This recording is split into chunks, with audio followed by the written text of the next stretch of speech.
Welcome to Sacrilegious Discourse. For this is what the Sovereign Lord says. Why do you need prophets to tell people who you are and what you want? If you can justify everything that the God of the Bible has done, then you can justify any of your behavior. A lot of this mentality is trickling into what is now mainstream right-wing Christianity. I am capable of empathy greater than this God of the Bible. This is a Bible that they tell kids. This is the good Lord. This is the good book. He is fantasizing about murder, mass murder. Head over to sacrilegiousdiscourse.com right now to find out how to leave us a review or support us on Patreon. Husband! Wife! Do you know what we're doing today? Well, we have taken a bit of a break. We have. If you listen to the previous episode that we said thank you to, that explains some of it. The other part was I was sick. You were sick, and we had some shit to take care of all at the same time. Yes. And it's the 4th of July still outside. It is, which, just for the record, and I think we say this most years, which the fact that I can say years in this podcast is kind of cool. But if you're not aware, fireworks are very detrimental to wildlife and pets and people with PTSD. I prefer it to support drone shows or not at all. Mm-hmm. One of the two. Mm-hmm. So, but we live in Dayton, Ohio, where they are going off next door in multiple next doors. They are out in the street. It's fireworks. Our street. They are out in our street that we live on. They are. Yes. So the best question that we can ask will be, will the mess be there in the morning? Yeah.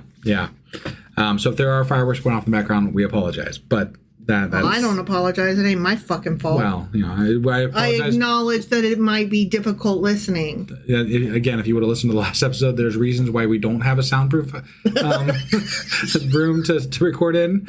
But since we don't, you might hear some fireworks. I mean, we thought about moving down to the basement again just for this, but it wouldn't hide the sound of the fireworks. Yeah. So. Honestly, it's easier for us to do the episode. Like, we don't have to plan. We just jump over here and do the episode. But all of that, notwithstanding, do you know what we're doing today, honey? I forget. Oh, actually. Okay, so okay. Go ahead and tell me. We're doing a Q&A, not on Saturday, and we're covering little Maddie, chapters 19 and 20. Okay, long overdue. Long overdue. Do you even remember what happened in those chapters? I don't, so I'm actually kind of looking forward to the refresher. Oh my God, this will be fun. This will be fun. All right, let's do this. Okie dokie.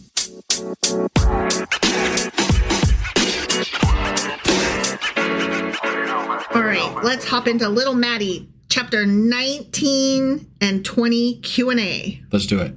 Okay, chapter 19 teaches about Jesus's take on marriage, divorce, riches, and discipleship. And chapter 20, Jesus teaches us about grace, greatness, and service. That's all there is. Ready? The end. Not the end. No. I can tell you that right now. Okay. Yeah. No, I have many. Because we had thoughts in the episodes. I remember vaguely. We did, and I even wrote down some questions from the chat. Yeah. All right. So let's do a little bit about chapter 19. Sure. First, I said he teaches about marriage, divorce, and celibacy was in there as well. Okay. Yeah. This was where Jesus is leaving Galilee. He's headed towards the coast of Judea and Jerusalem. And he's followed by great multitudes, and he heals some of them. And then while that's all happening, the Pharisees attempt to, quote unquote, trap him and test him. Okay, verse 3 says, some Pharisees came to him to test him. They asked, is it lawful for a man to divorce his wife for any and every reason? So we had some thoughts immediately. Yeah. And somebody in the chat, I believe Polly, pointed out, wasn't it common for the rabbis to question each other? There was a discussion about they would discuss theological issues. So this isn't testing him abnormal, and trapping him and trying to get a gotcha? No, Matthew, calm your tits. No. Historically, the question itself wasn't weird in any way whatsoever. For them to come up and say, hey, you're a teacher. we acknowledge this, and it's kind of actually even respectful that we're coming up to talk to you about this at all. The feeling I'm getting, though, is that the Jesus movement was a little bit more like contentious. They were very contentious. Right. So the Jesus movement was contentious, but they want to make it seem like it was the Jewish rabbis not in the movement that were the gotchas. Right. And that's where I'm going with this, is that they were like, no, actually, we recognize you are a teacher. Right. We recognize, you sit down to teach. We have talked about that in previous. So we're doing the thing that we do, which is, hey, we're going to ask where you stand on some of these things, which I will actually get into some of the questions that they ask here momentarily. Sure. But they commonly questioned and debated each other on Sabbath rules, purity laws, divorce, oaths, taxes, resurrection, and Messiah expectations. None of this was anything they were not talking about amongst themselves. Yeah. Jesus was not exceptional in this. Sure. They weren't, again, calm your tits, Matthew. They were not doing a gotcha. Well, except that Jesus has kind of refused to take part in this up until now. Right. Right. Jesus is the problem here. Yeah. Not the guys questioning him for being the problem. Maybe Jesus was a narcissist. I think Jesus might have been a narcissist, given that his dad is a dick. That tracks. Got a bit of a God complex. So what I'm trying to get at here is that the argument, the questioning itself, wasn't disrespectful. It was literally how Judaism worked. Sure. Yeah. That's what all of the Mishnahs, the Midrash. Oh, yeah. The Midrash. Right. That's what all of those are about. Them sorting through their religious sorting ideas. through and tossing ideas and like, hey, this is what we've agreed upon up till now. When this comes up, this is what we think about. Well, and they still do it. I mean, we were looking through, when we were doing the Jewish stories, we were looking through some other storybooks. And actually that one that we had, there were stories up until, and that was an older book, but up until in the 1940s and stuff. Yeah. So, I mean, it's still something that goes on. Yes. They still toss. deal with their religion. Which I love. Basis. Like, it's not done. It's a forever evolving, it's a living tradition. Right. Much like language. A living language constantly reinvents itself and creates new words like LOL. Yeah. Or, as Kid likes to say, ruffle. Right.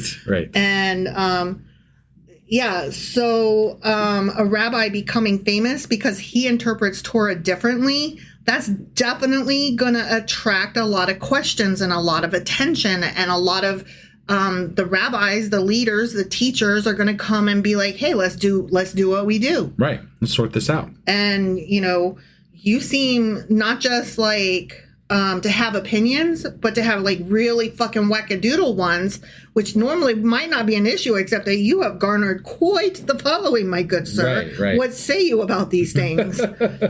So Matthew wants readers to think that the Pharisees are villains. Sure. And so he's portraying, and by he, again, we've already said multiple times, but the writers of Matthew. Right.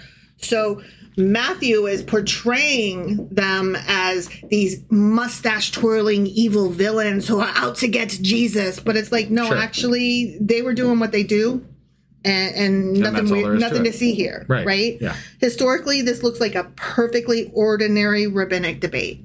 So I really appreciate that question was brought up, because we can know that. We can know that this is what the rabbis do. Yeah. But then to apply it, no, actually. Well, it kind of reframes when they were questioning him about the miracles and stuff, too. Because that would have been like, well, show us. I mean, if you can do miracles. They weren't attacking him. Right. They were doing what they do to each other. Right. Why wouldn't they do it to him? If you're making a claim, great. Let's sort this out and figure this out, right? Maybe they were assholes about it, but the action in and of itself was not weird. And we don't know whether they were assholes about it. Yeah, and the only word we can take for do know is that Jesus was an asshole. the only word we can take is from the Bible. Yeah. Right? I mean, that's our main, and Christians' main source of information about this is the fucking Bible. Right. And obviously that's going to be a skewed point of view. Yeah. So I really appreciate that this was re-mentioned and re-brought up in our discussion to reframe how we take these gospels. Yeah. These gospels are not the gospel. Because You know what I mean? contextually in a Yes. Jewish tradition, this is not abnormal. And we should continue to remember again and again that just because this is what these people are saying happened doesn't mean that that's the way it went down. Right. And again, I can know that, but to actually, oh yeah, these guys did come up and question him, but that's not weird. Right. That's actually normal. I think the beginning of understanding is saying, I don't have to take this Bible's word for it. Mm-hmm. And humans wrote it. Yeah. Like, if you can acknowledge those two things. And look, that doesn't mean you have to lose your faith if you're a Christian either. Mm-hmm. But the idea of building your faith up, if you are a Christian, should involve getting the most correct information. Yeah. Right? And the Pharisees were not bad guys. So understand that humans wrote the fucking book because they did. Mm-hmm. And then understand that humans can be fallible because they are. Yeah. And then go from there. Yeah. You know, and then draw whatever conclusions you conclude. But understand that this is humans. These are human beings. And this writing wasn't a this fucking gotcha. book. This Right. was not a gotcha. No. And that was what I took from this. Right. Okay, but moving on, let's talk about the questions themselves. So now that we know that them asking Jesus was like actually normal, like to be expected. Yeah. So at that time period, there were two famous divinity and philosophical schools among the Jews. Yeah. One was called Shammai and one was called Hillel. Okay. Okay. So what they were doing was, and I'll tell you what those are in a second, but what they were doing was walking up to Jesus and saying, hey, you're a teacher. You've garnered a large following. Not all we agree with, but we need to find out. Yeah. Which school of thought do you belong to? Sure. Which is fair. Yeah. Okay. So on the question of divorce, the school of Shammai was very strict. It maintained that a man could not legally put away his wife except for sexual immorality, aka whoredom. Got it. If bitch fucked around, she's out. Okay. Okay. So he can't just say, I'm tired of your ugly nagging face. Too bad. You're married forever. Obviously, Okay? the woman can't divorce because that was. Oh yeah, she wasn't a human. So the guy's free to do whatever the fuck he wants. Yeah. But if she fucks somebody else, she's out. Her pussy be tainted. Got okay? it. Yeah. So very strict. Okay. Okay. Now the school of Hillel, taught by Hillel the elder. Okay. Okay. He taught that a man might put away his wife for a multitude of other causes, as well as when she did not find grace in his sight, i.e., when he saw that another woman pleased him.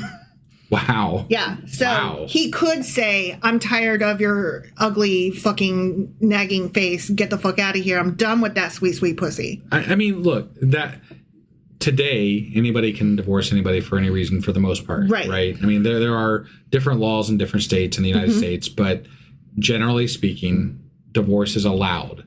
Right.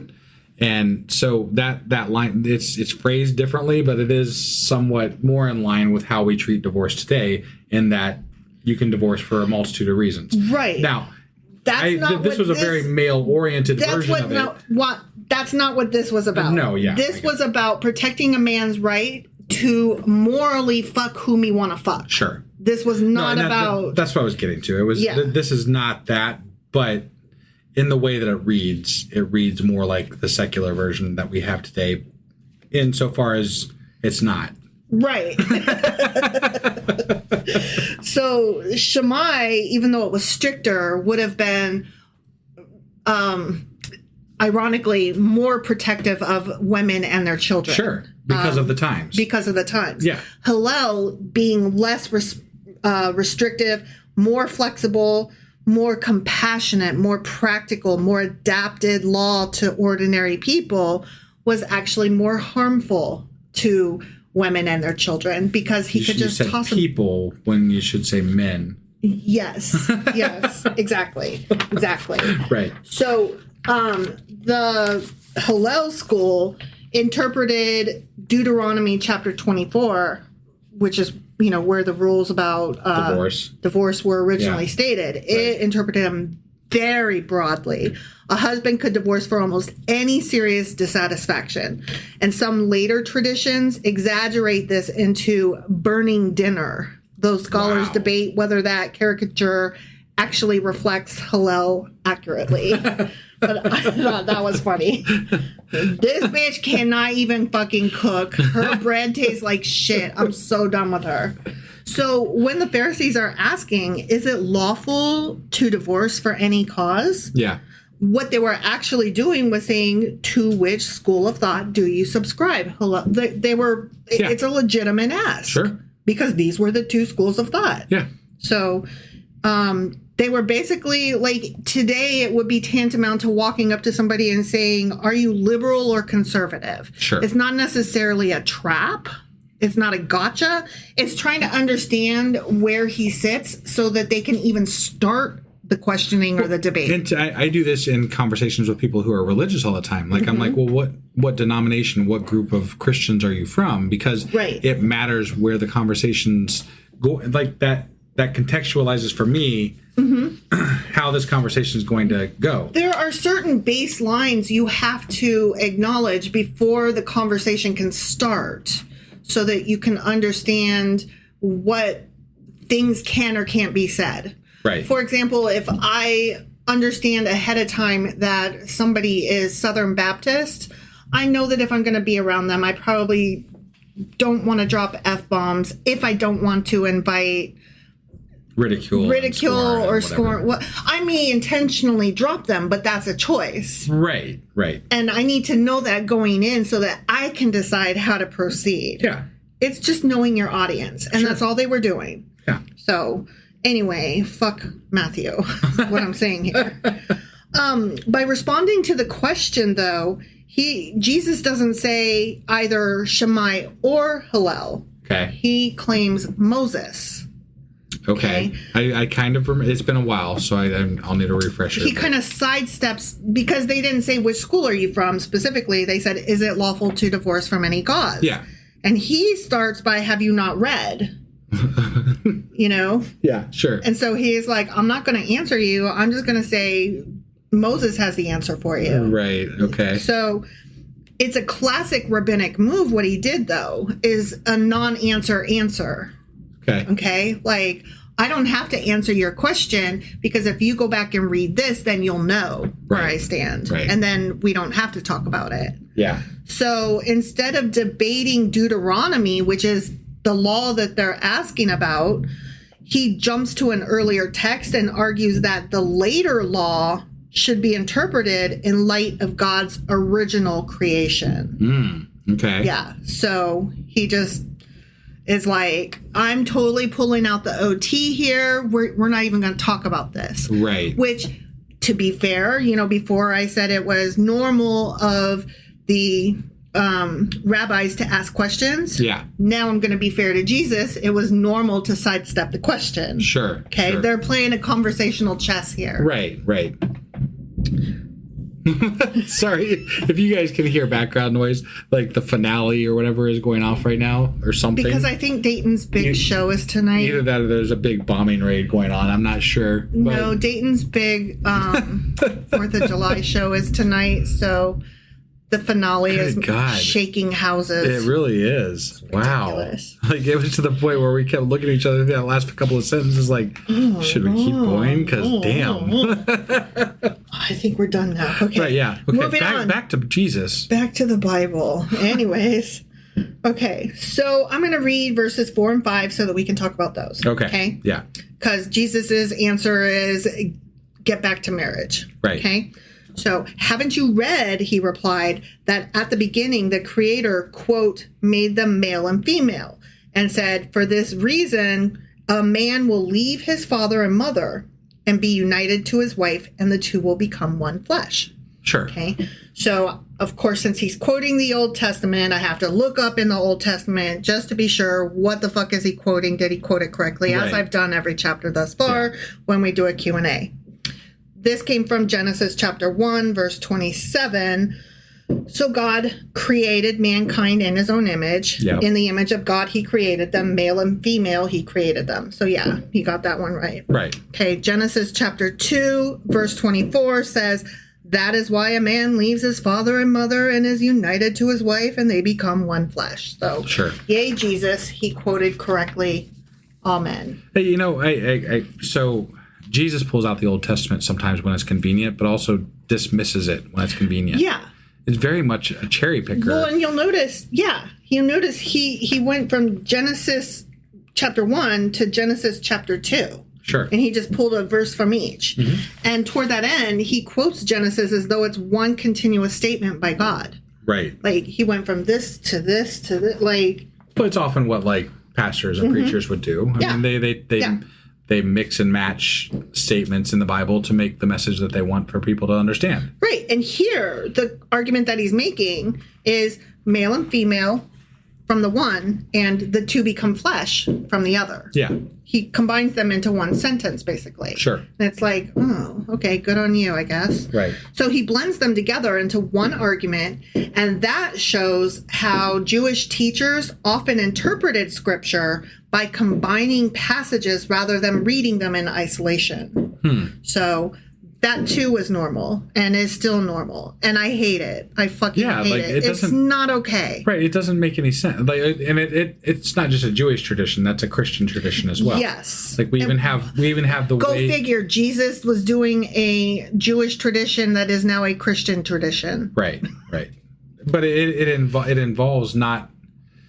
You're not understanding things in context. You're not understanding things to the fullest that you can. You're taking things and you're creating a message that you want to create with these snippets from the Bible. Yeah. Old Testament or New Testament, doesn't matter. Yeah. But you're taking these snippets and you're creating a message of your own choosing from the Bible without allowing for context. And that is not, and I feel like that is not okay. It's underhanded. It's sneaky. It's not cool. Right. It's sinister, one might say. Yeah, and it allows people to feel like they are informed when they're actually not. So I have a side note here. The word one flesh, where the two became one flesh. Yeah. That didn't originally just mean sex. Okay. Like, we think of it now as they pounded so hard and he was inside her. And in that moment when the penis entered the vagina, they were one. Sure. Right? Like, that's the image of one flesh, Okay, right? sure. You're acting like I'm weird for saying that. But it's true. Like, that's what we think of, right?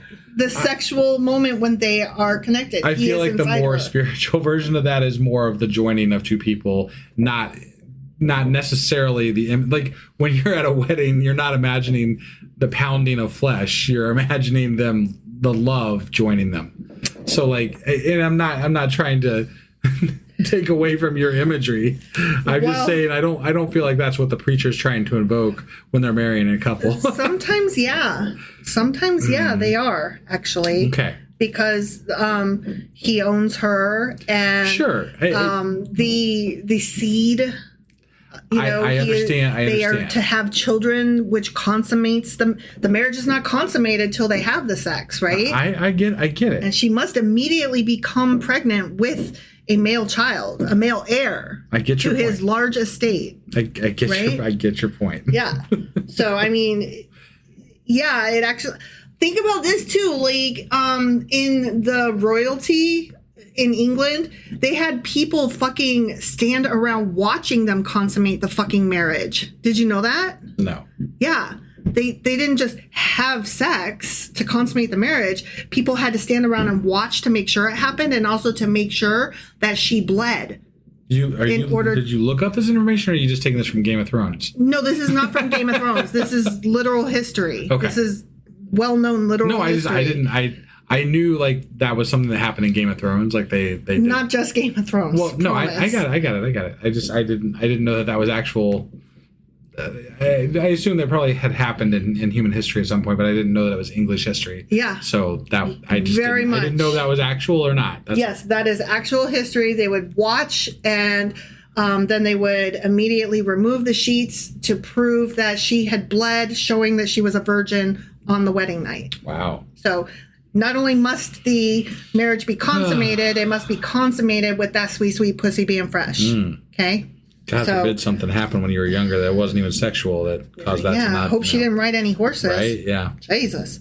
Yeah. So, I mean, when I say one flesh didn't just mean sex, because that's the image that we think is sex. And you're like, oh, it didn't always mean that. I'm like, no, actually, it kind of did. You have a very sweet modern heart. You are a Renaissance man. You are a wonderful feminist ally, and I appreciate that you think that that's not true. No, let's just say it doesn't sound like the way you put it when they're pitching it. But it was. I promise. I get it. So, but although it's come to mean sex, yes, and how those of us who don't know better picture it, right? Ancient Jews also did mean something broader, which your sweetheart picked up on. The one household, the one family unit, the one economic partnership, and the one kinship bond, the combining of everything into one. Yeah. The sexual aspect was certainly part of it, though, just not the whole squishy picture. Right. So, all right, moving on to verses 8 and 9. Okay. Yeah. Jesus. Sometimes I can't read my own notes. Jesus. Jesus replied, Moses permitted you to divorce your wives because your hearts were hard, but it was not this way from the beginning. I tell you that anyone who divorces his wife except for sexual immorality and marries another woman commits adultery. So he's like, I'm not going to tell you that I am in the school of Shammai, but then I'm going to tell you, definitely school of Shammai. Got it. Okay? Yeah. You better hold on to that girl forever. Sure. Okay? No reason to toss her aside. Okay. And anyway, if you interpret it any other way, Moses was a little loosey-goosey on it. And listen to me. I'm Jesus. I'm God's son. I know better than Moses did. Right. Okay? Right. Moses allowed you to get away with shit. I'm not gonna. Right. I'm telling you, Jesus pisses me off. I'm just like, whom's the fuck do you think you is, my good sir? Well, do you really want him to answer that? No. Because I think he's got an answer to that one. He does, and I hate it. So this phrasing, though, like, we reacted to it, and I remember being pissed. But this phrasing is so astonishing. Because he says, Moses permitted you to do some shit, right? Yeah. Moses permitted you to divorce your wives because your hearts were hard, but it was not this way from the beginning. So he's saying this phrasing is not. Jesus was an asshole. Okay. Jesus is an asshole because he's trying to reinterpret what Moses said. He's like, Moses was letting y'all be willy-nilly. Got it. And I'm coming down and saying no. Okay. Moses was wrong. Okay? Got it. I hate it. Yeah. So God supposedly gave Moses the law, and now Jesus is saying, yeah, but that wasn't ideal though. So let's reinterpret. That's what I don't like. I don't like the fact that Jesus is just like fuck Yahweh, scrapping what he wants and not what he doesn't. You know, like my dad is the father, the wonderful top dog, except also fuck that guy. He had it wrong. Do it my way. I know better. Right, but like, why did God let these people run around for thousands of years doing it wrong without correcting them? Yeah, you know, like I what? Yeah, it doesn't make any sense. It's not like they said Moses didn't say he was doing it because he was hardening their hearts. Right. You know, these things didn't happen. Moses is it like, was not this what God said. Right. It was not stated that these were the case when, like, in the Bible. Yeah. So what the fuck? No, this is all fantasy bullshit. Right. And I hate it. I hate the New Testament. The New Testament is a bunch of fucking lies. Well, and moreover, like, we saw how the Bible dramatically changed from the Pentateuch until you know, closer to the New Testament, right? Like there was so many things that drifted with regard to how people felt about things. You could watch the writing style, the morals, the stories that were told, the stories that weren't told. Yeah. The shit that got left out. Right. You could tell how it changed. And then like 400 years after the last one, the New Testament just walks in and picks up the football and is like, hey, this looks cool. Let's change everything about it, though, and make it ours. No, and that this is the culmination of all that change, right? And that's really what's going on here. Yeah, I fucking hate it. I fucking hate it. Yeah. It's kind of like how I can equate it to if the Old Testament was like wrong but understandable, but it led to the New Testament, if we want to put that in today's terms, the Republicans were wrong but understandable, but I hated them the whole time, and they fucking led to MAGA. You know what I'm saying? Like Republicans are equivalent in this analogy. Republicans are equivalent to the Old Testament. Like, they aren't always right, but they're mostly harmless, I guess. But man, they're kind of fucked up. But they literally both laid the stepping stones for the eventual shitstorm that came. Christianity in one and fucking MAGA in the other. Right. I hate it so fucking much. Yeah. Okay. So Christians usually like to explain this away. They're like, Moses gave a concession to human sin. It's fine. Jesus is restoring God's original intention. This is fine. I see no problem here. There's not a change from one to the other. There's a change because it's okay, but there's not a change, but there is, but it's okay. Right. Like the fucking pretzel that's happening. There's not a change, but there is, and it's okay, but there's not, but there is. Sure. But there's not, but it's okay that there is. Right. Like, how do you make those two be okay in your head? You use the magical "I'm God's son." But I'm asking, like, my neighbors, how do you do that? Right. I don't understand. Yeah. So, a secular observation, like somebody, us, Yeah. we would note that Jesus is fucking implying that Moses didn't get it right. Yeah. And that's not cool, because then why did God supposedly give Moses that law in the first place? Right. But Matthew never resolves this reading. Well, He's obviously, just like, because this anyways, is no, and that's more the cherry picking The hand interpretations that go on. So. Yeah. Bad writing. Don't like. Right. All right, then he gets into celibacy and marriage, and Jesus answers, and he talks about eunuchs. Yeah. And we I remember had that. questions. Right. We were like, excuse you? Right. What?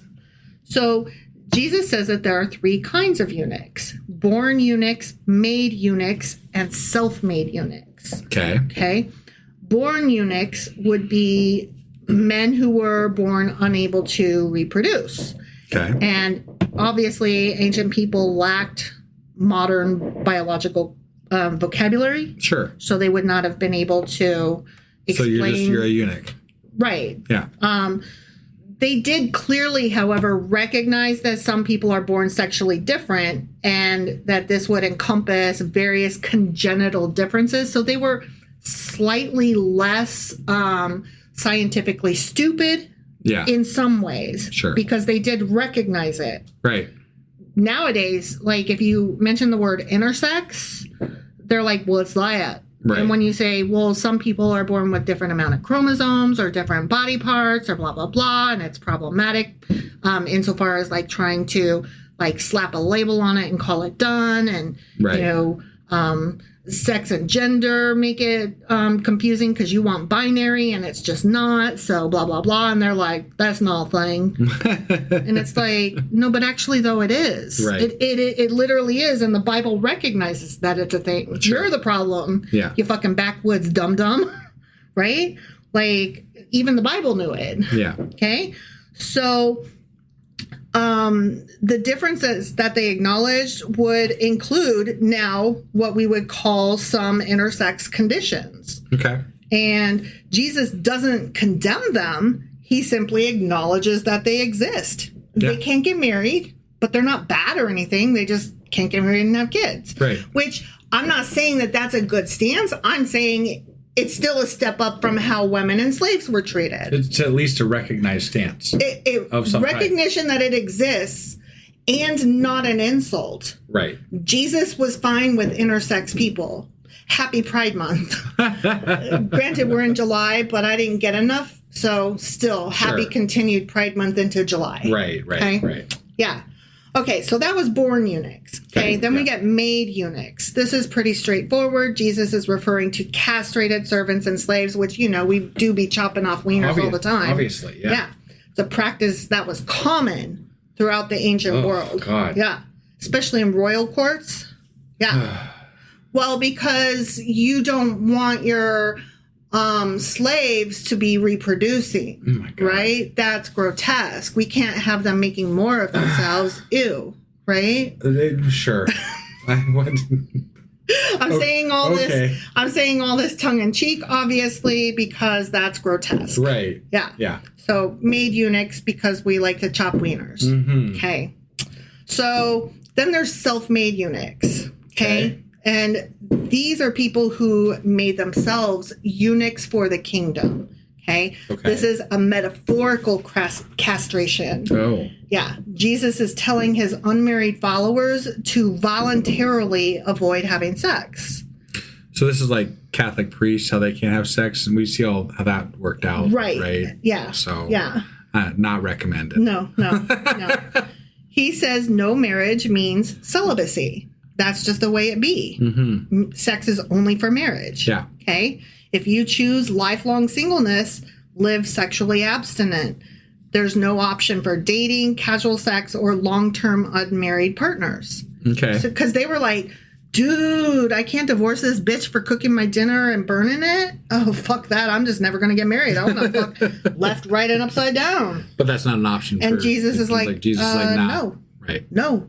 Once you get married, you can't have sex until you're married. And then once you're married, you can't have sex with anybody else. Got it. Just your wife, period. And you cannot ship her out. Monogamy. Yeah. 0 or abstinence, monogamy. Those are your choices. Right. Okay? Yeah. And the fact that the disciples react so strongly shows that Jesus' teaching was actually a lot more radical than Jews at that time would have expected.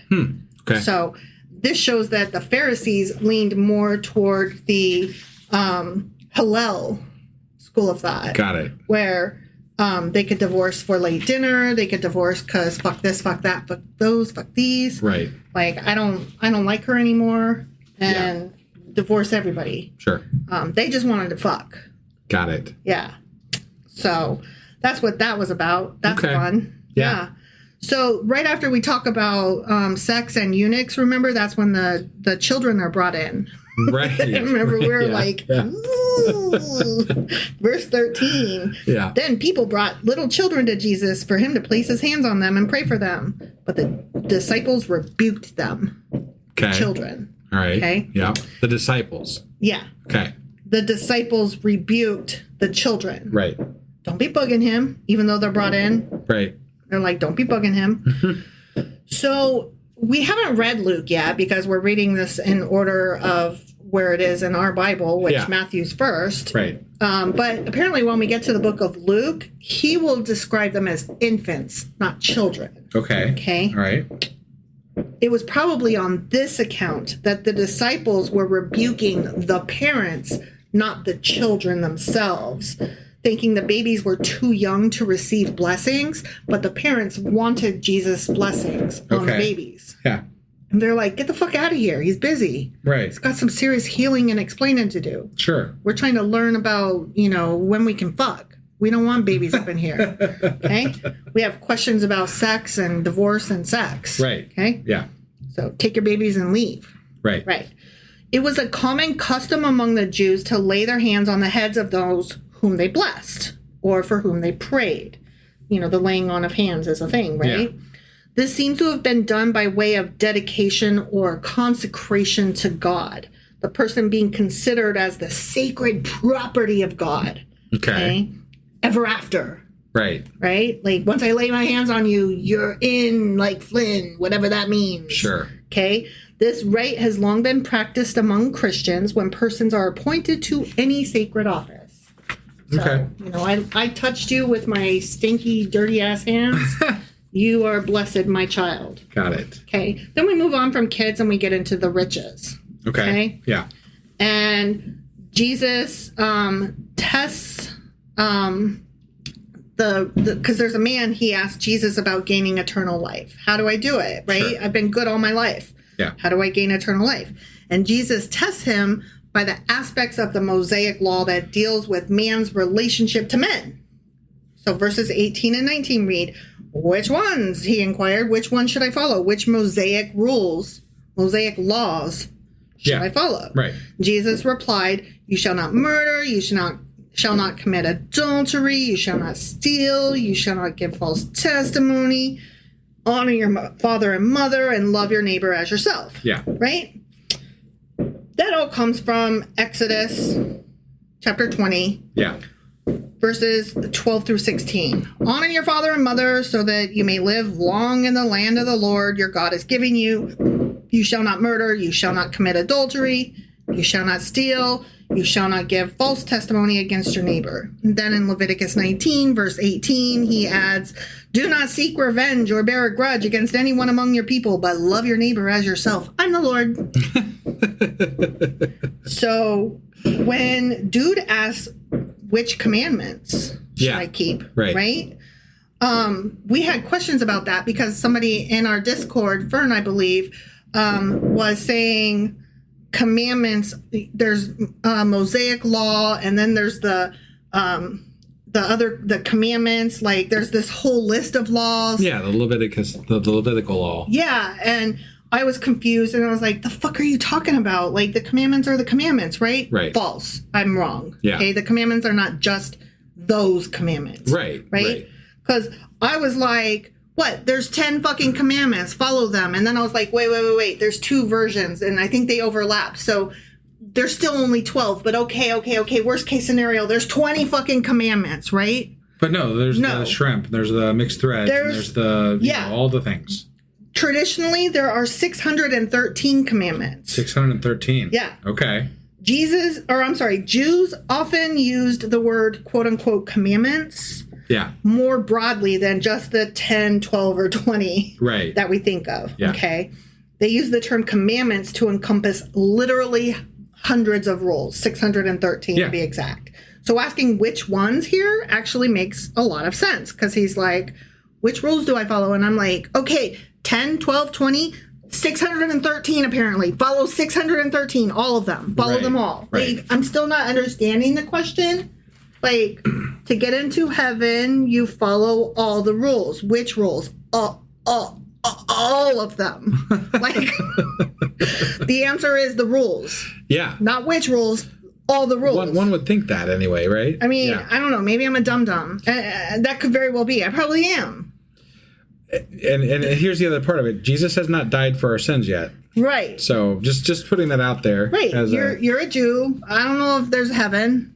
We haven't really got into that. There is some kind of afterlife which thing. I still don't understand how Jesus dying for our sins negates some of the rules, but not all of the rules. It doesn't. But that makes no sense, right? It doesn't. Like, how does that even work? It doesn't. I know it doesn't, but like, that's what Christians pretend, right? It's so They're bad. like, hey, yeah, there's the 10 commandments, but like, you know, Jesus died for our sins, so like all that other shit, that's to the wayside, unless we want to pick one here and there to make, you know, a point. Some of the Levitical ones, not all of them. Some of the Levitical ones we want to regurgitate, but not all of them. Interesting though is that Jesus doesn't quote all the 10 commandments. Right. He selects mostly the interpersonal ones: don't murder, commit adultery, or steal or lie. Do honor your parents and do love your neighbor. Right. The things that are missing are things about Sabbath, idols, blasphemy, and kosher foods. Yeah. And those are the ones that Christians decided, those are gross. We don't want to do those anyways. Because God didn't, or Jesus didn't say them. It's okay now. It's not convenient. He didn't mention them. It's right. fine. Except that they're missing a whole 600 others that you know, he also didn't mention. Right. Exactly. So that leaves the question. So if there's 613 fucking commandments, right? Didn't Jesus break some of them then? Oh without a doubt. Yeah. He broke several, okay? All over the fucking place. He basically masturbated all over God's commandments all throughout the Old Testament. Well, he certainly worked on the Sabbath, so I know that one for sure. Yeah, exactly. If the word commandment here doesn't just mean the 10 commandments or the 2 drafts of the 10 commandments, and it actually means the 613 Levitical laws that are recognized as commandments, then yes. His opponents repeatedly accuse him of violating Sabbath regulations, as you pointed out. Right. And Jesus generally replies, I'm violating your interpretation, not God's intention. Which again, that was revolutionary. Sure, okay. There's a guy up. This guy's okay. You're so bad. Jesus is a fucking rebel, apparently. You know, like for the time, for with regard to God's viewpoints and whatever. Yeah. Jesus is like rebelling against the institution. Yeah. Right? He just walks in and decides what the rules are going to be now. And at first he's like, fuck your rules. I'm going to do whatever the fuck I want. You know, y'all can like it or lump it. I don't give a shit. Mm-hmm. And then later he's like, hey, my dudes, just so you know, don't tell anybody, but I'm the Son of God. Yeah. You know, like, okay. Yeah. And then he just continues to break fucking rules. And it's like, like if you're a God, right? If you're no, you know what? Actually, skip that. Let's skip the whole God thing. Take religion right out of the religion. Let's say you're a fucking manager. Okay. If you're a manager trying to keep your people in line and teach them how to do things correctly, do you just start breaking all the fucking rules? Well, okay, let's even make this no, I don't, obviously. You fucking don't. Right. So let's say that there's a company like, I don't know, McDonald's, right? Yeah. McDonald's as a whole has all of these fucking rules, right? That we just all recognize. Let's say that there's 613 of them. Mm-hmm. Okay? Just McDonald's as a whole has 613 rules you have to follow if you want to be allowed to put a fucking sign up that says we are McDonald's. Yeah. Okay? Yeah. Then this dude buys this fucking McDonald's franchise, right? And he walks in and he says, actually, we're going to keep the sign, but we're going to do everything else different. And we're going to start calling it, I don't know, Wendy's, right? And then... Was his name Dave? I don't fucking know. But he's going to start calling it Wendy's. And then everybody's like, okay. Like, what? But he's still got the golden arches up outside. Right. Yeah. How does that work? It doesn't. It doesn't fucking work. Like, it's no longer McDonald's. Right. And then the manager is like, I know, we're Wendy's now.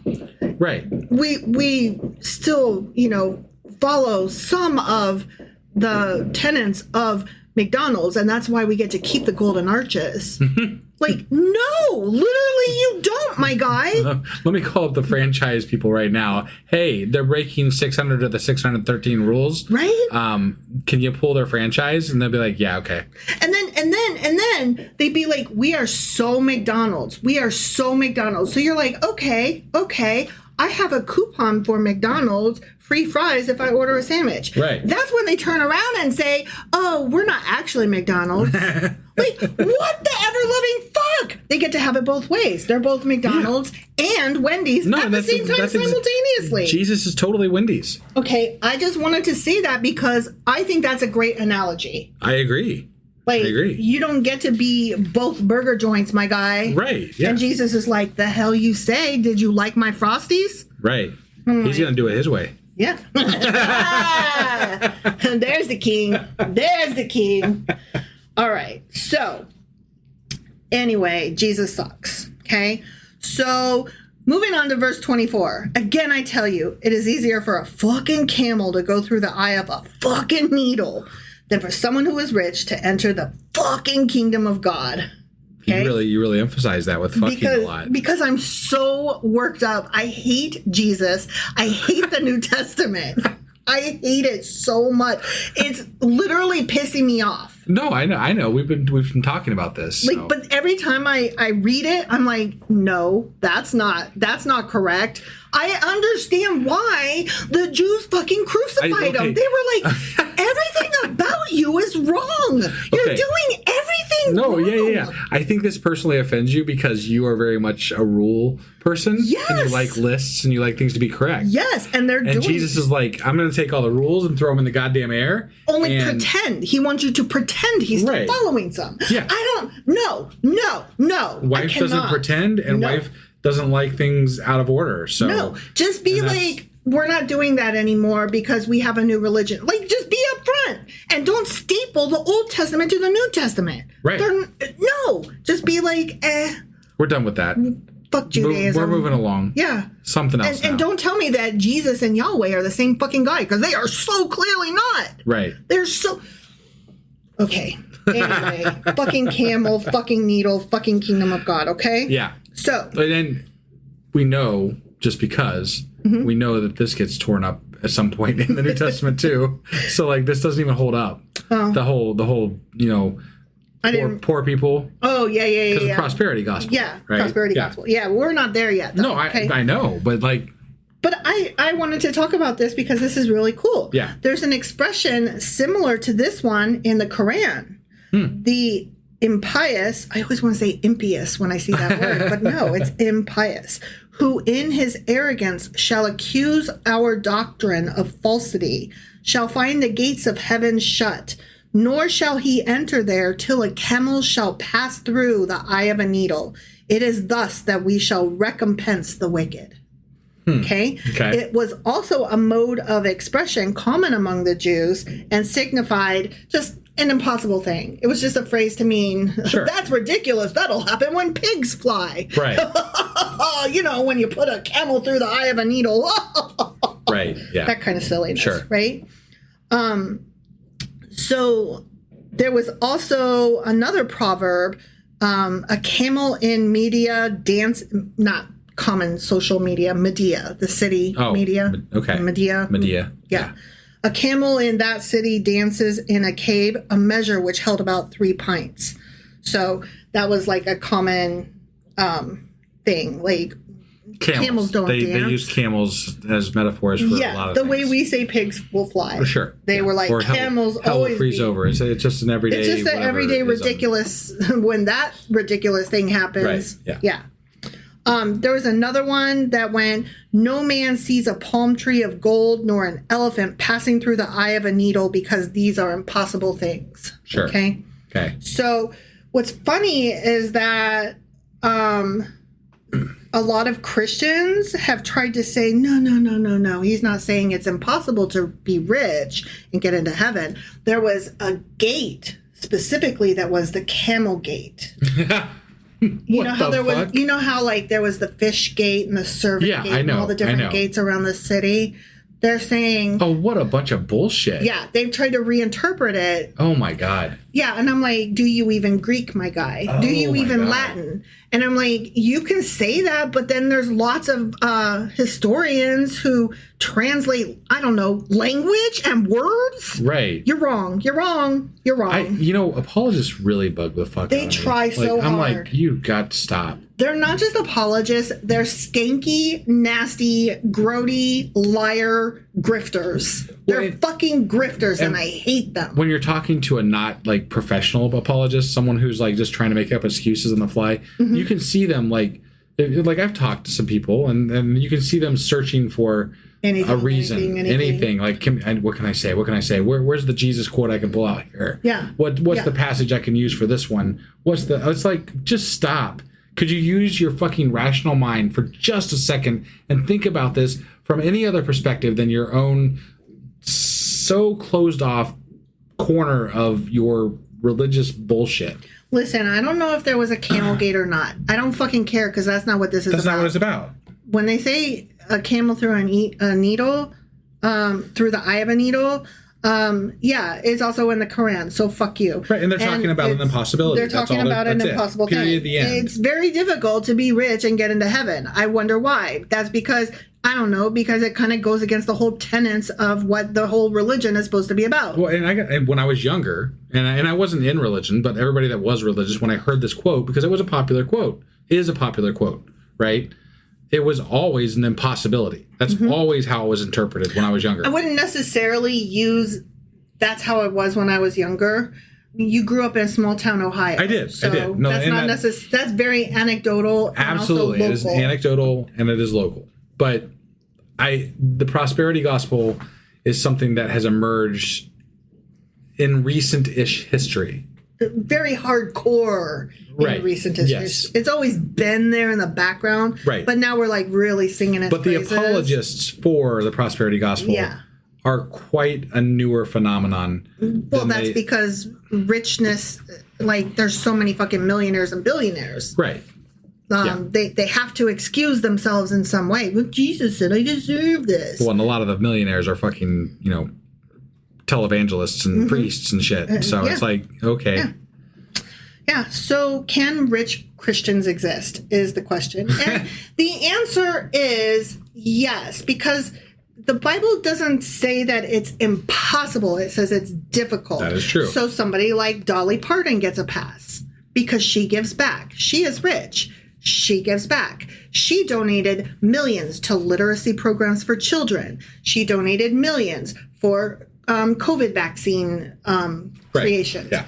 And she doesn't just sit on her wealth and accumulate it and buy islands and rape children. Right. She actually helps her community and wants to make the world better. Sure. So, yeah, is it possible? Yes, but you better be like Dolly fucking Parton. Right. And if you're not, fuck you. You're not a real Christian. You're not going to heaven. If heaven were such a thing as to exist, you're going to the hell that you believe in or profess to believe in. That's the way your rules work. Sorry. At least so far as we read it. Yeah. Because again, apparently there's more information That later. is true.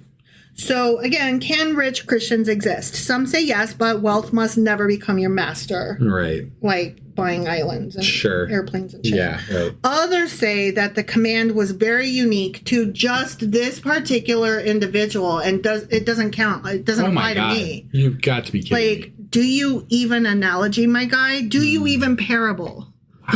Wow. Right? Wow. Like, the parables mean that they do apply to you. All of this is about Jesus's parables and how you're supposed to live your life. Yeah. Yeah. So, no, sir. And I say sir because it's almost always a sir. Right. In Christian religions about trying to, gain wealth and keep it and sit on it and rape people. It's always a sir. So, Right. sir, it does apply to you. Yeah. Still others, such as many monastic traditions, took it and still take it today very literally, and they embrace voluntary poverty, as well as the voluntary eunuch Yeah. lifestyle. Sure. And I for the people that do that in a very unfettered and unselfish and very giving and like they take it seriously, Right. I respect that. I do too. It's not for me, No. but I see it and I respect it. But if your belief is so strong to actually make you do something like that and do it well and do it correctly, Yeah. that there is some level in my dislike of religion. Mm-hmm. There's some level of respect that I have for people that take it to that level. See that as less a religion and more as a lifestyle and a adoption of a spiritual practice. Sure. And that's not the same as religion. Right. That's living with like-minded people to do this spiritual lifestyle. Right. And they're not robbing people and Right. they're not raping children and buying islands. Right. So I'm fine with it. Yeah. Okay. Then we move on to verse 25. When the disciples heard this, they were greatly astonished and asked, who then can be saved? The question of the disciples seemed to suggest that most people were rich. Right? Okay, all right. Otherwise, why would they even be worried about it? Sure. You're a fucking fisherman and a tax guy. Why the fuck do you care? Right. Right? Right. So, but by their reaction, it would seem that, well, I guess everybody's rich, so hardly anybody can be saved. And Jesus is like, yeah. They certainly must have attached a different meaning to what constitutes a rich or wealthy person Sure. to what we do today Right. to have such a crazy reaction Yeah. of who then even can be saved? If Right. not but look at all my cars. My God. So then Peter's like, wait, what do we get out of it? Wasn't it for us? Right? Yeah. Like, we just gave up everything. We Right. tossed our moms out the fucking window. We punched our dad in the face and left him on the boat. Like, what the fuck? How? So he likely expected something much more Jewish in tradition, Peter in Right. particular. He wanted to see Israel restored or Rome defeated or the Messiah crowned or God's kingdom's like literally arriving on earth. A lot like what we said about John the Baptist. Right. And, what he was expecting of Jesus. Are you really the Messiah? Because I don't know about all that. You ain't doing it. Right. You're just walking around. Yeah. As Jesus's ministry progresses, those expectations became a lot less straightforward. So instead of overthrowing Rome, Yeah. Jesus just keeps talking about suffering and sacrifice and losing one's life. And I'm probably going to die, guys. You know, and that's not what they were expecting at all. right. They're like, we gave up. You weren't talking about this in the beginning. We gave up everything based on what you were saying. And now you're selling us something different. What the fuck? What gives, Jesus? Right. Message has changed. Yes. Dude. Yeah. We're only in chapter 19. Right. And the message has changed dramatically. Right. Okay. Yeah. So Peter's question reflects the growing uncertainty. We've left everything behind. So what does that mean for us? Right. What? Yeah. And Jesus answered with this apocalyptic vision. Okay. And remember, when we talk about the word apocalyptic in biblical terms, it doesn't mean like the apocalypse is happening. The nuclear weapons went off in World War III and the planet was demolished. And very few survivors escaped their bunkers to find that the world was, you know, ravished. Right. Right. It's not that kind of apocalypse. Sure. Okay. It's just a future version. Yeah. Okay. Future vision. He says, what are you guys going to get out of it? My message has changed. Hang on. I know you're probably not going to see anything in life, but totally, I promise, in the afterlife, you're going to be rewarded with all the power ever. There's going to be thrones with fancy cushions for you. See, this feels like he's just placating his people that he's got following him that are discipling and apostling and doing all the things. Draining them. Yeah. He's draining their finances. Right. And he's like, oh, the truth is you probably won't get shit. But I promise you. When you're dead. My dad is like, I'm kind of in with my dad. God will totally build us a whole entire throne room. And you guys will be there. I mean, how this whole thing just sounds like a scam. It's such a scam. It just sounds like a fucking scam. It's ridiculous. Yeah. He says that the 12 will sit on 12 thrones, judging the 12 tribes of Israel, and those who have sacrificed family or possessions for him will receive abundant reward and eternal life. Mm-hmm. Yeah. He's like, it's fine. It's fine. And based on this, it's no wonder that Peter keeps asking questions like, well, yeah. Oh, no, right? This is not what... what? What kind of, can you write this down, like sign it, or can God come down and like corroborate? This is not the cult I seek. Right, yeah. Right? So, okay, this is one of my favorite parts here, okay? Moving on to verse 30. This is such trash, okay? Okay. But many who are first will be last, and many who are last will be first. It's a very famous quote from the Bible. Very famous quote that we did not fully understand when we read it, okay? From the Christian perspective, the Jews, who have been the first and the most distinguished people of God, will, in general, reject the gospel of Jesus and be consequently rejected by God. The Gentiles, who have had no name among the living, like nobody knows them, right? The Gentiles are non-Jew, right? Sure. They will be brought the knowledge of the truth, and they will become first, the chief and most exalted people of God. So we spent the whole Old Testament protecting, bringing back together the Jewish people, right? All this to protect the Jewish traditions and all this. And then Jesus comes along and says, fuck y'all, bye. Fuck the Jews is what he says, right? And I'm not here for it. That's ridiculous, right? God's entire message was the Jewish people and forever, and the sands and the seas and all the things, right? We're going to talk about that a little bit more in the coming chapter because it gets stated again. Okay, sure. But let's bring home chapter 19. Okay, Matthew chapter 19 isn't just about money and marriage and eunuchs and riches and stuff. It's about authority. That's what this is about. Okay. Nearly every scene in this fucking chapter asks the same underlying question. Who gets to define what faithfulness looks like? Right.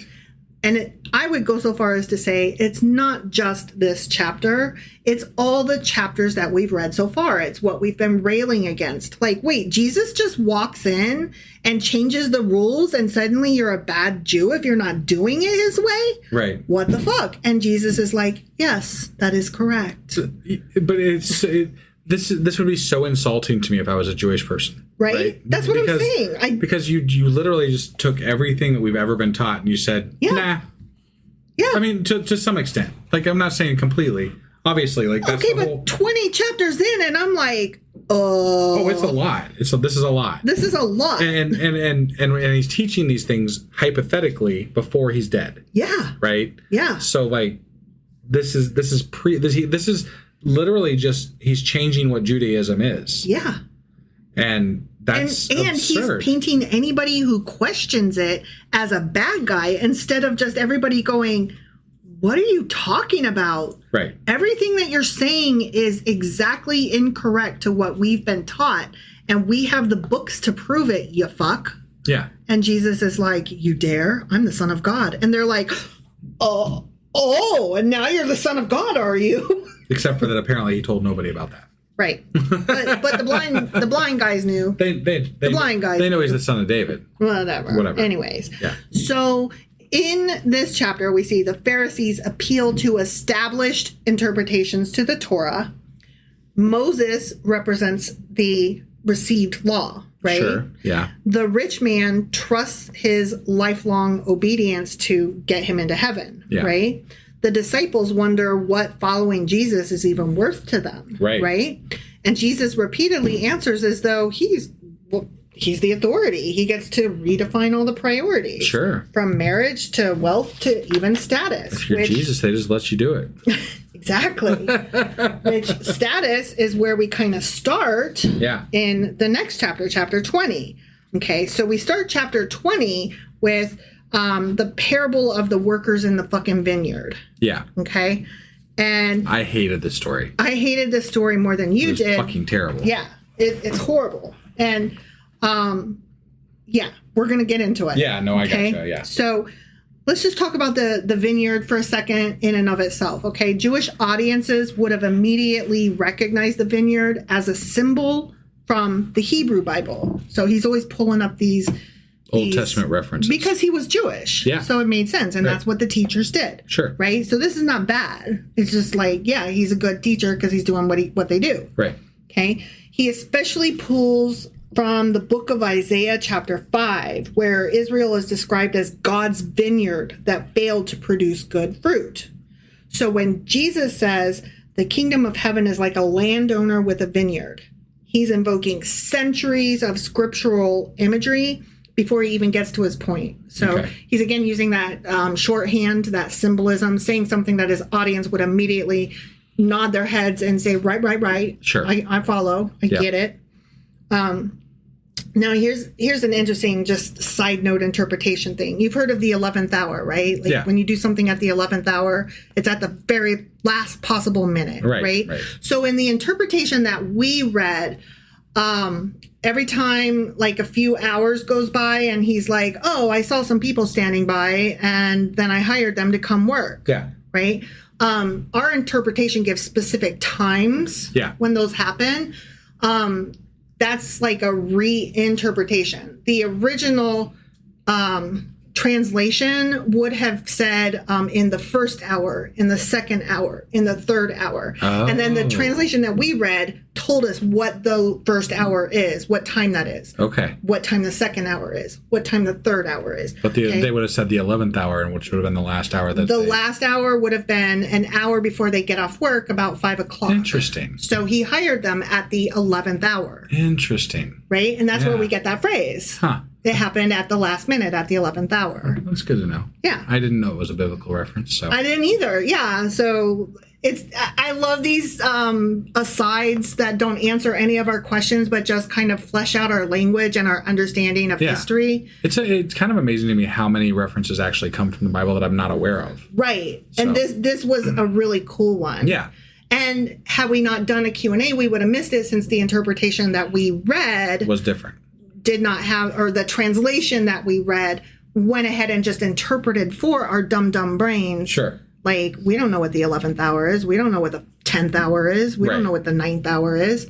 So thank you for the favor, but Right. Yeah. and this is where like doing these little deep dives helps give you a little bit more insight. Sure.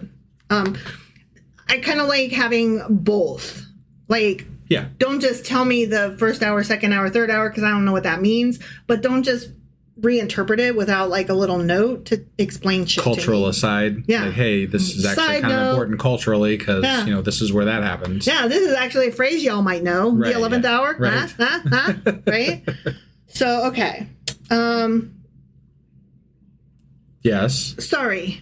I lost my train of thought and it Okay. went choo choo choo choo. I waited as long as I could without interjecting. No, I know. I appreciate that. So, okay. The 11th hour became an English idiom because of this story, as I said. Yeah. Okay. And when we say someone did something at the 11th hour, we usually mean at the last possible moment. Originally, it literally referred to the workers hired around 5 p.m. Got it. So 1 hour before quitting time. Sure.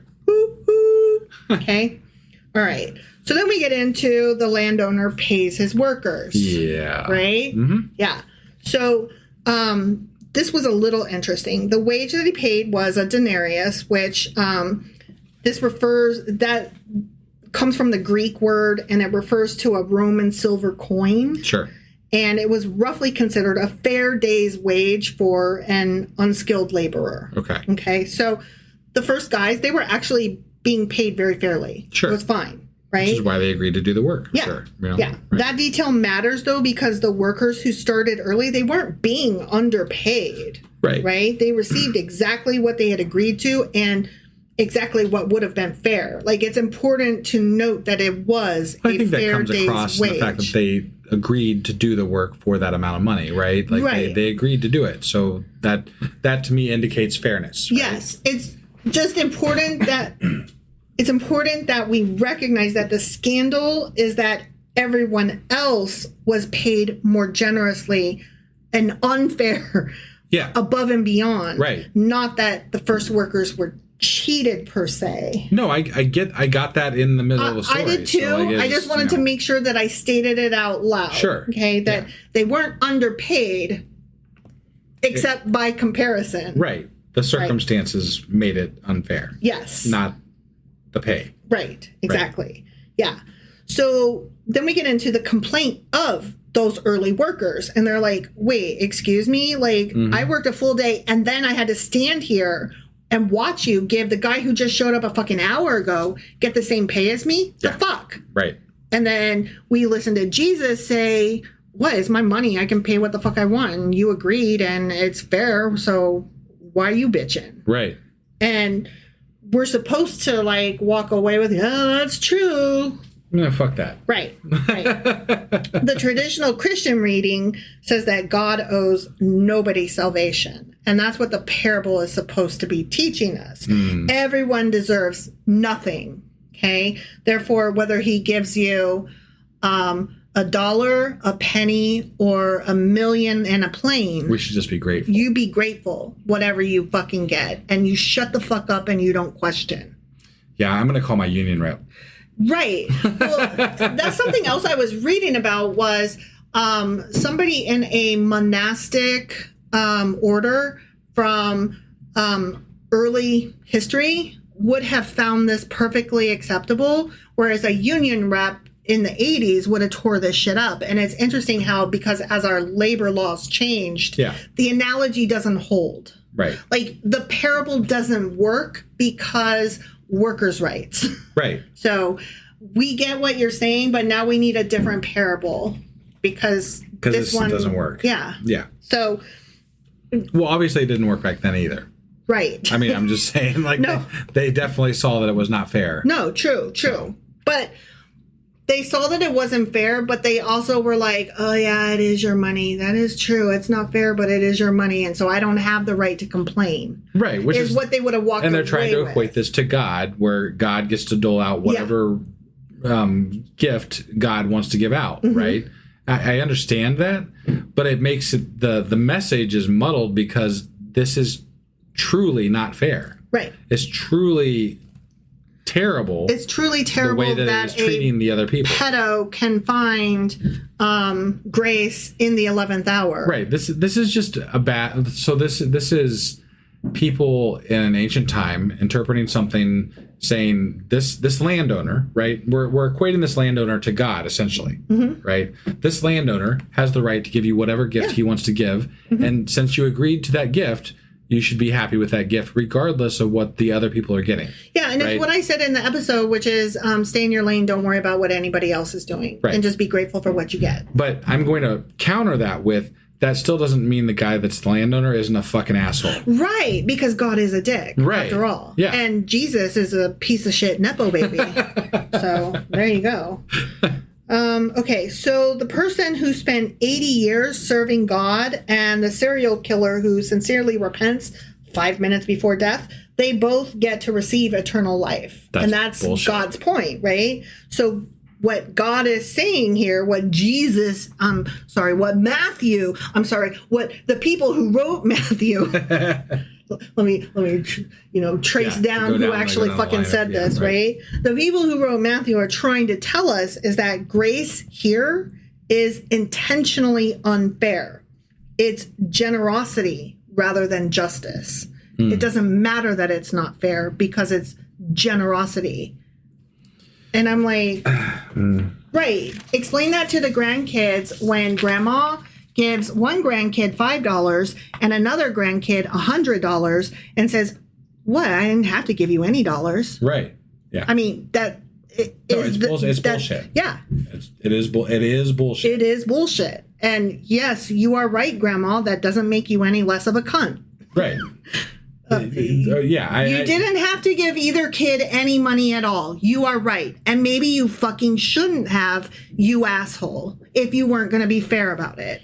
I think that it's possible for the gift to be the problem. Yeah. Like that in and of itself, that can be the problem of the situation. Well, as long as we're talking about problematic gifts, let's see. Somebody walks into a candy shop with no money and somebody then buys him a bag full of candy. And he goes and eats it. Well, the problem there is that the guy was just coming to window shop and he didn't really need the candy because guess what? He's diabetic. You just killed him. The gift was the problem.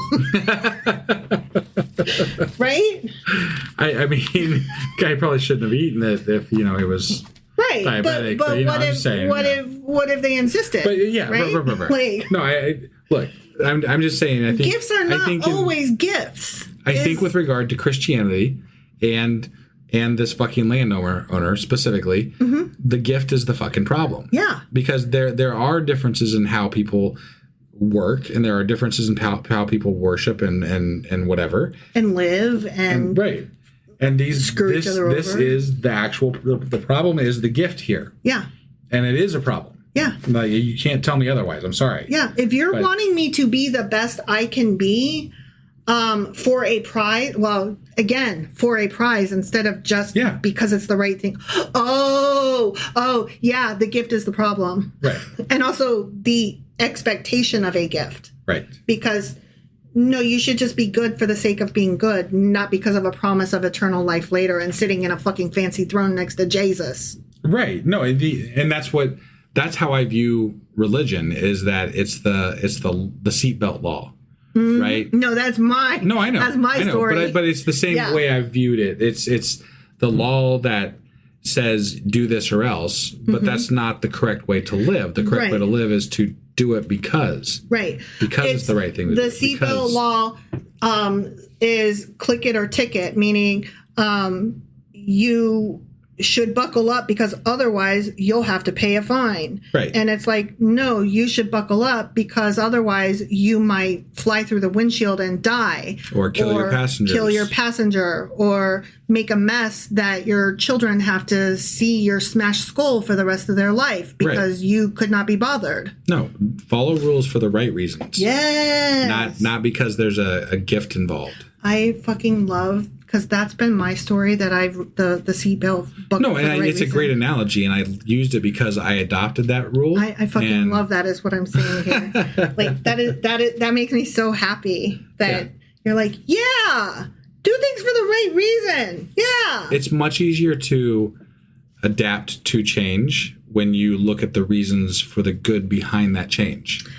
Yes and no. Like people a lot of times will not make a positive change, but they will make a change to avoid a negative outcome.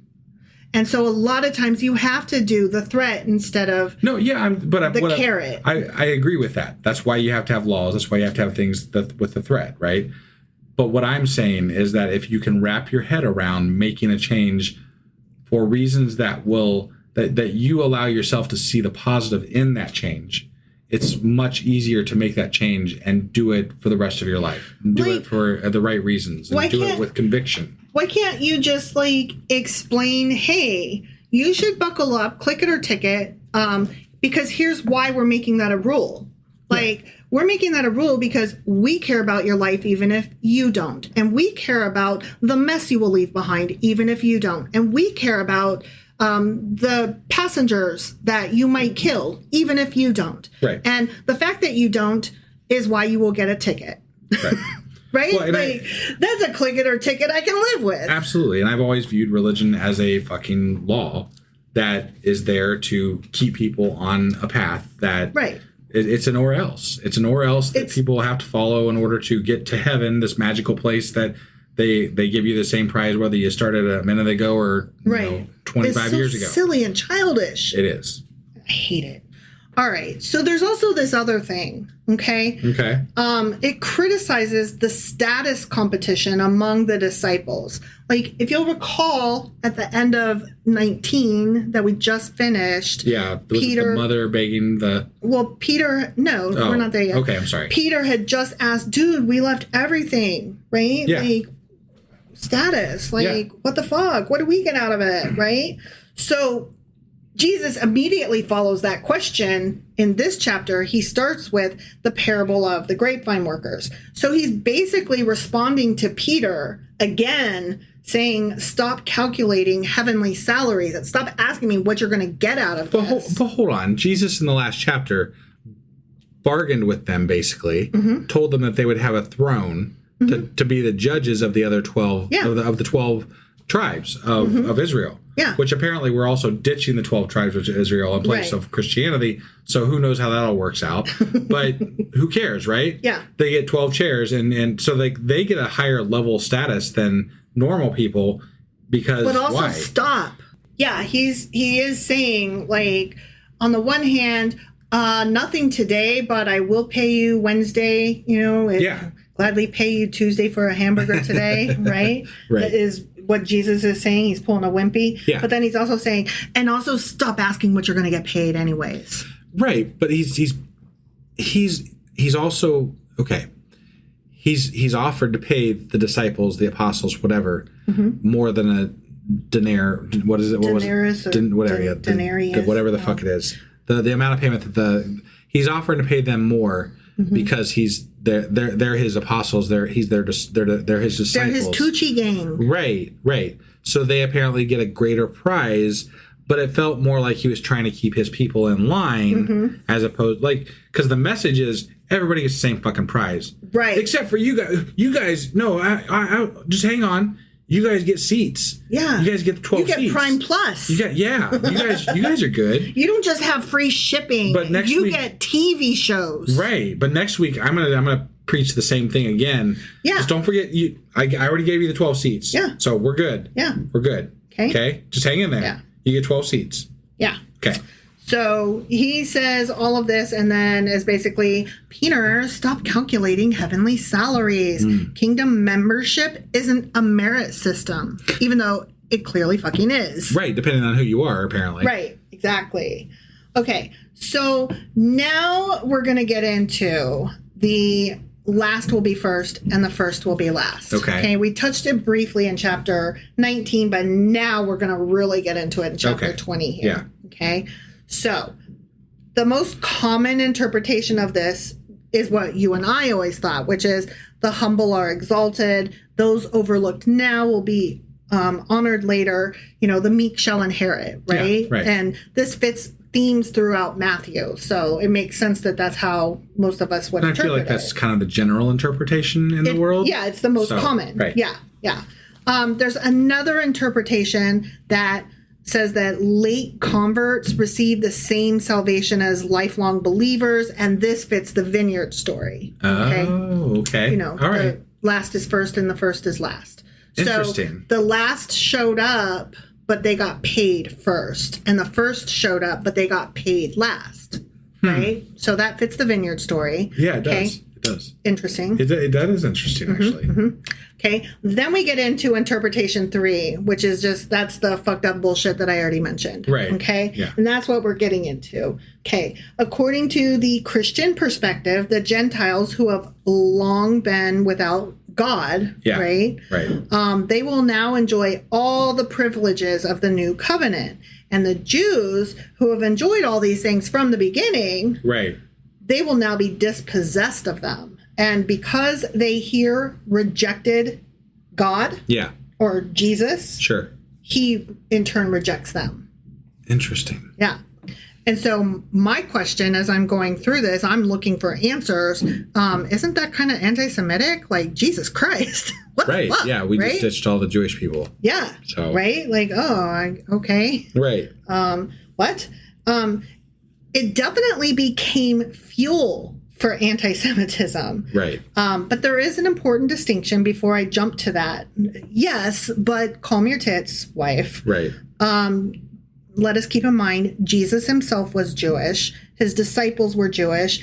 Matthew and the writers thereof were writing within a Jewish context to a Jewish audience. And originally, all of these arguments were more like an internal family dispute, Sure. which we mentioned. Yeah.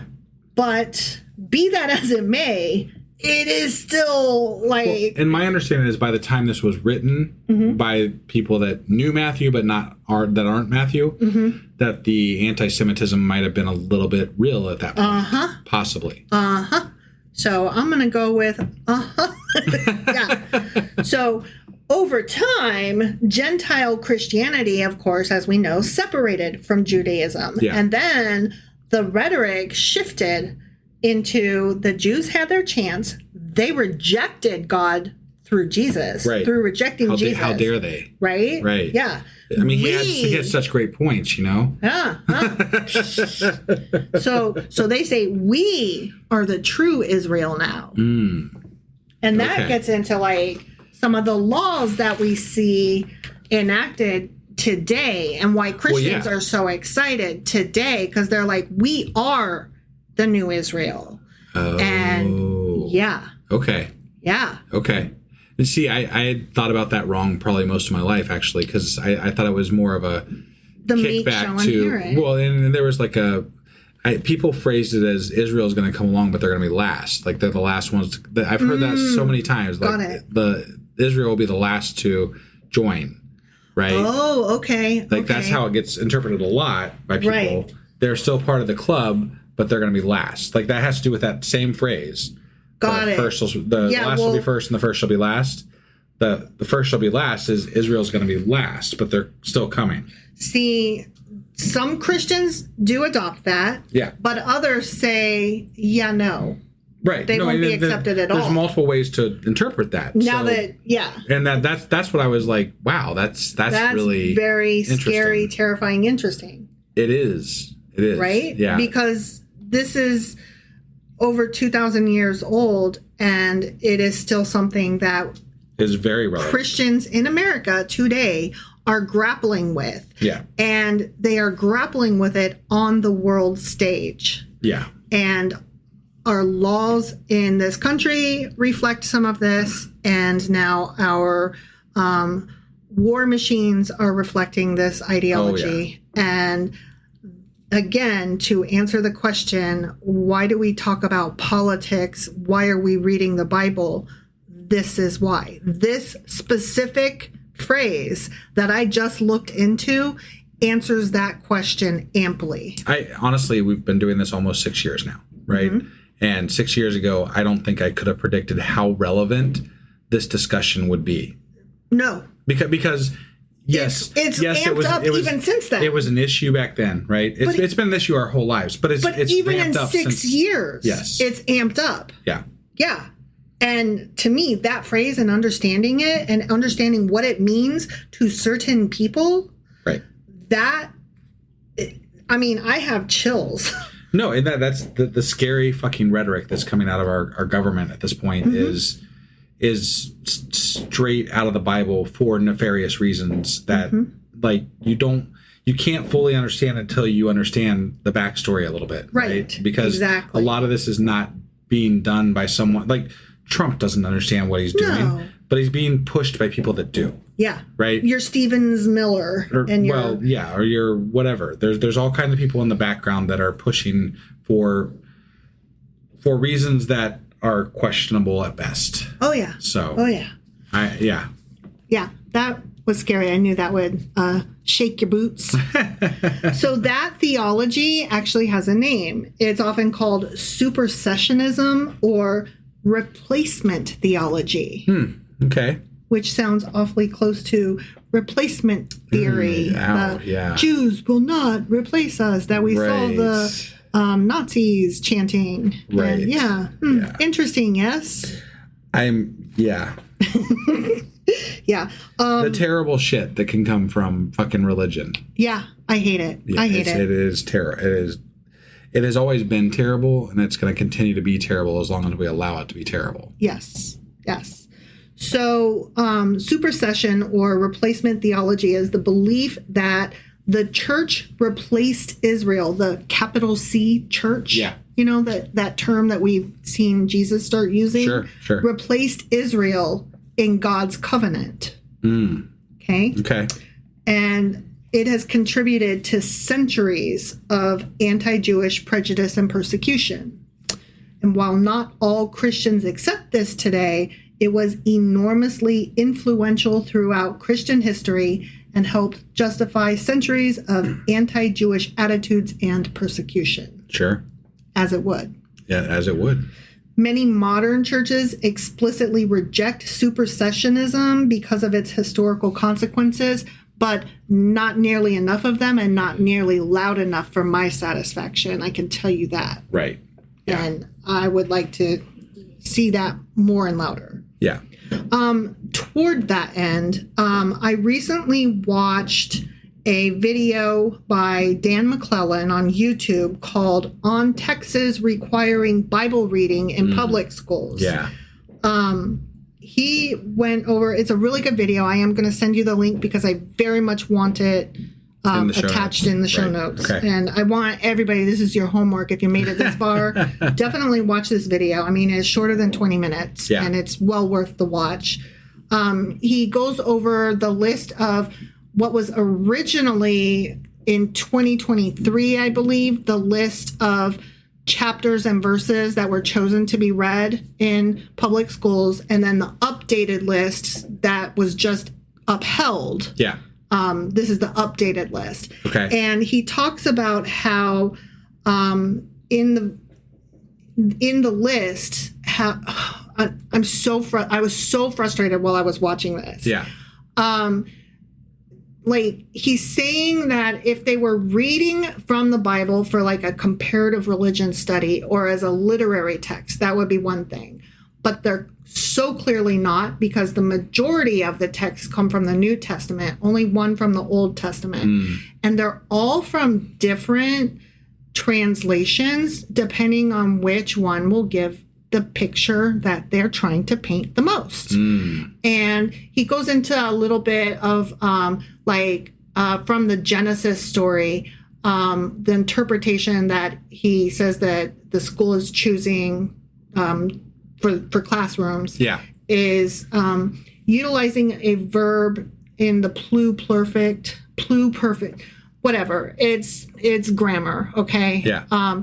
He's saying that, like, you know how there's two versions of the Genesis story? Yeah. Because there's two different authors, two different stories that were like meshed into one, and that scholars know this. Right. Well, there are some interpretations, some translations that they take a verb and change it in the second part of the story to make it better mesh with the first part. So instead of saying God planted the garden or whatever. Yeah. It says God had planted the garden to make it seem like that had already been done, to make because, between the two, there's different orders of when God created like light and human and animal and all that. Right.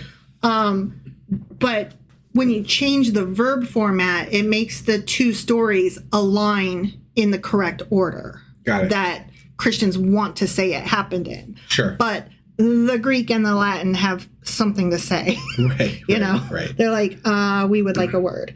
And that's just one of the many examples of the ways that Texas have really, they're not just forcing this, they have a clear agenda, and we can know that, but to just have him spell it out so deliberately was really worth it. Right. Dan McClellan's criticism in this video is that the Bible is often taught confessionally, like with the theological push, rather than historically or as a literary text. And so students aren't being taught what the text means in its ancient Jewish context. They're being taught what later Christian theology says that the text should mean, which is, what you and I have been railing against. They're being here. preached to is what they're doing. Yeah. Like that's what they're setting up Exactly. as curriculum in our fucking Texas public schools. Yeah. That's ridiculous. I graduated from a Texas public school, FYI. Yeah. Not proud, not happy. Right. It was already shit when I lived there. Yeah. And now it's just worse than it ever was. Yeah. So Matthew chapter 20 is a perfect case study for comparing what we're talking about here. Okay, the phrase, so the last will be first and the first last, has accumulated layers of interpretation over 2,000 years. And many Christians today would hear it as a comforting message. Yay, the humble will be rewarded. Sure. Or people who become Christians late in life can still be saved. There's still a chance for you. Just turn it around. Right. Have you found Jesus? Yeah. Right? And those are legitimate Christian interpretations, but they aren't the only possibilities. Right. Because and honestly, based on what we've covered, not even the most likely, I would say. Yeah. It is very much more focused on that, the literal first and last from the way that was described, especially the way that they transition between a couple different stories. Yes. So like that interpretation does not sound like what it is taken as today as much. It's being on purpose taken in a much happier, prettier way, which is still shitty in and of itself. Sure. Right? Because you and I were railing against, the pay. Right? Yeah. And we're like arguing over the wrong fucking thing here. Yeah. Yeah. So. No, absolutely. When Matthew was written, when the book of was written, Jesus and his followers were Jews arguing with other Jews about what God was doing through Jesus. And so if you read Matthew as a historical document, many scholars think the first and the last may reflect the tensions between those who accepted Jesus and those who didn't, particularly regarding Israel's role in God's kingdom. Huh. Yeah. And that's very different from reading it as simply a timeless proverb about humility. Right. And again, that's why we're doing this project. It's funny because I think Christians today interpret it in a way that I didn't take at all from the message that we read. Right? Like there's not a single way that we read that or understood it from our study in here that correlates with how Christians view it today in general. Right. Like, and even that is wrong. Yeah. Right. Like how we thought of it as kids is still not how Christians today take it, which is neither one of them is correct. Right. And that's just astounding. Yeah. And to know that there are people who probably understand it well and good, and they're in our leadership. Yay. So part of the problem, and this is where Dan McClellan gets into his stuff, is what happened after all of that. Okay. After all of the Jesus stuff, right? Yeah. As Christianity became predominantly Gentile, like no longer associated with just some Jews doing a different Jewish thing over there. Right. Many Christians began reading verses like this as proof that the Jews were first, but they rejected Jesus. Therefore, they became last, while Christians became God's new chosen people. Got it. Yeah. What's interesting is that if a curriculum teaches only the Christian devotional interpretation that God rewards the humble, Yeah. while omitting the verse's historical setting and its later use in supersessionist theology. Yeah. Students will miss both the original context and the text's real historical impact. Right. Both. Yeah. So, yay! We're teaching fluff pieces. It's not just that we're teaching the Bible to kids. It's that we're teaching them all the worst parts of the Bible in all the worst ways. Right, with no context. Yeah. Right. And no, it's not great. It's not great. It's not good, husband. No. Yeah. So we're going to bring it home now. We're about finished up here. But that was my favorite part right there. Yeah. Then we move on, and Jesus reveals the fate waiting for him. For the third time, he's like, don't forget, I'm going to die. Yeah, right. And then the mother of Zebedee's children, James and John, are like, she's like, can these guys sit next to you? Can they? I mean, they're already getting a throne, but could they have like next to you thrones? Yeah. And Jesus is like, fuck, right? Now, here's the thing.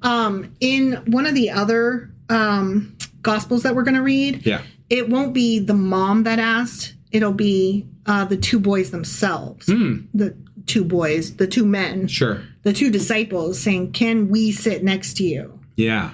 Yeah. So That's interesting how it got it wrong in at least one of them. Well, what we find, what I have found reported throughout Matthew is that the book of Matthew softens. Remember, it didn't come first. It borrowed from Mark, I believe, and some of Luke. Okay. And it softens a lot of the this might make the guys look bad. Got it. Yeah. Okay. And so it was like, no, the boys didn't ask. The boys' mom asked on their behalf. Okay. Because she wanted. You know how bitches be, right?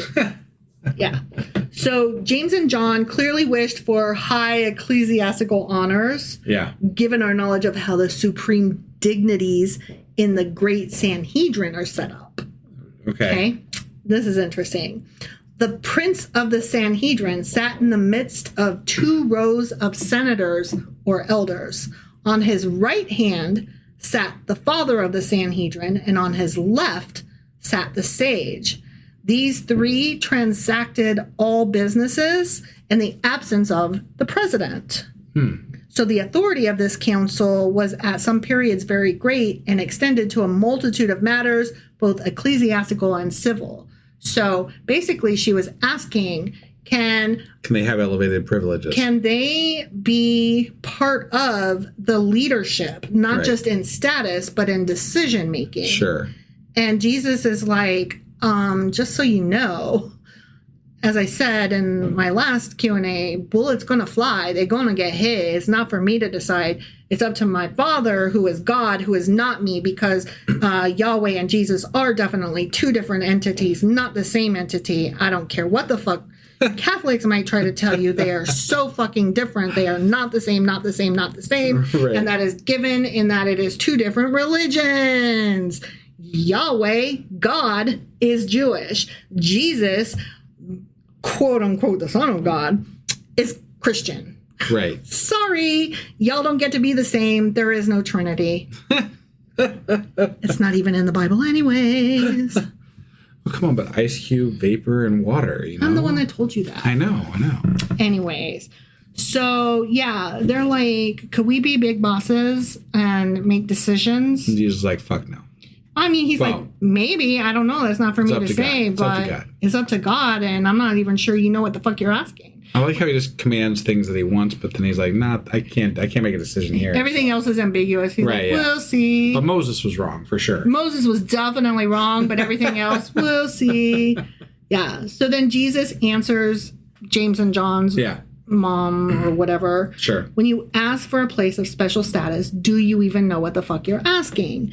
And Jesus shows that sufferings, not worldly honors, are to be the lot of his most faithful followers. So he's like, y'all gonna get hit. It's gonna suck. Right. So if I'm gonna get hit really hard regardless because I'm a faithful follower, can I have that seat still? Right. And he's like, only glory of God, we'll see. Right. No, I'm saying, like, it doesn't really change their request. Right. You already said this is going to suck. Yeah. And as long as it's going to suck anyways, right. I might as well get some gold and leadership out of it. Yeah.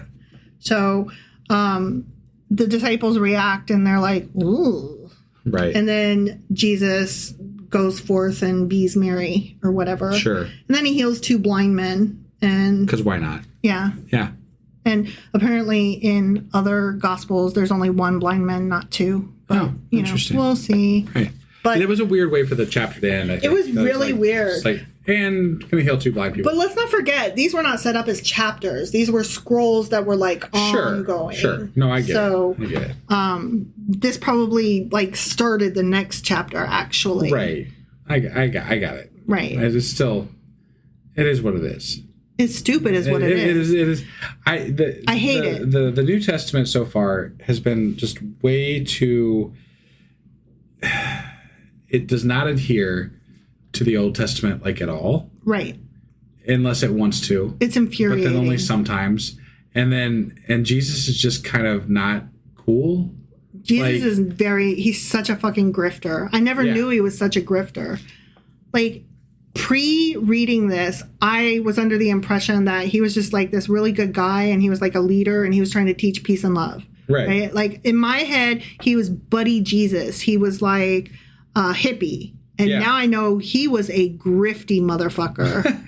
And I do not like him. It does feel that way. Like, this doesn't sit well with me. No. Like, this whole book so far has been very disconcerting to me with regard to what my impression was of Jesus prior to entering the New Testament. Since I didn't know, and I could only base it on what Christians told me. Right. Yeah. Yeah. He's not peace and love, I'll give you that. Yeah. Not as much as I thought, for sure. Yep. I'm not saying there's not been a couple good messages and stuff. There have been. But you know what? Let's be fair. Yahweh had a couple too, and some of his dudes did. I would say that good messages are coming more frequently with Jesus than they did with Yahweh, but they're intermixed with some really shitty messages also, which are also more frequent. And he didn't fix things for women or slaves, so I don't fucking care. No, yeah. You know? All right. You got anything else for us? I think I spoke more than enough. All right. Well, that was our Q&A for Matthew chapters 19 and 20. Sure as fuck was. Which means that the next time we do an episode, we will be coming back to read what? Little Maddie, chapter 21. All right. We'll see you then. Bye.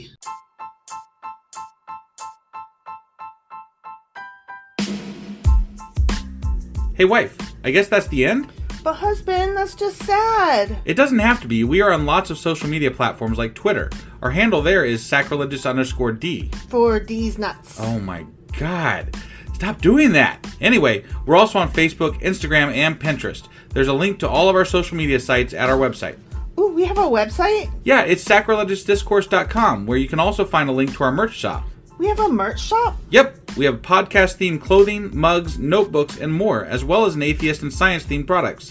Wow, our fans should really go check that out right now. Definitely. They can get in touch with us by sending an email to sacrilegiousdiscourse@gmail.com. But before they do that, we could really use some help. Oh yeah? With what?